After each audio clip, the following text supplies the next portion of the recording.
இன்றைய தினமலர் செய்தியில் முதல்வர் விஜய் உள்ளிட்ட 233 எம்எல்ஏக்கள் பதவி ஏற்பு. தலைமை செயலக பெண் ஊழியர்கள் முதல்வர் விஜயை பார்க்க ஆர்வம் காட்டினர்.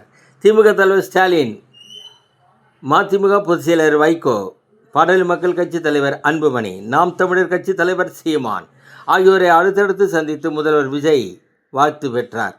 3 நாள் பயணமாக டெல்லி செல்லும் முதல்வர் விஜய் ஜனாதிபதி, பிரதமர் மற்றும் காங்கிரஸ் தலைவர்களை சந்திக்கிறார்.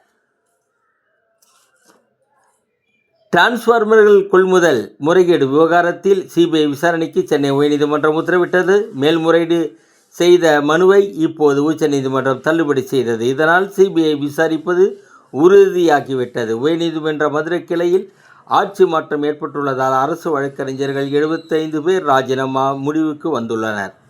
எரிபொருள் தட்டுப்பாடு இல்லை, நாட்டு மக்கள் அச்சப்பட வேண்டாம், தமிழக மத்திய அரசு திட்டவட்டம். மேற்கு வங்க முதல்வரின் பிஏவை சுட்டு கொன்ற 3 கைது. குற்றவாளிகளை யுபிஐ எனப்படும் ஒருங்கிணைந்த பண பரிவர்த்தனை தளம் மூலம் காட்டி கொடுத்தது. வண்டலூர் பூங்காவிற்கு மத்திய பிரதேச சிங்கங்கள் வருகை. அதற்கு பதில் இங்கிருந்து நீர் யானைகள் மற்றும் நெருப்பு கோழிகள் மத்திய பிரதேசத்திற்கு அனுப்பப்பட்டுள்ளன. கிண்டி ஓலா சர்வீஸ் சென்டரில் தீ விபத்து, 100 எலக்ட்ரிக் பைக் எரிந்து நாசம். வணக்கம்.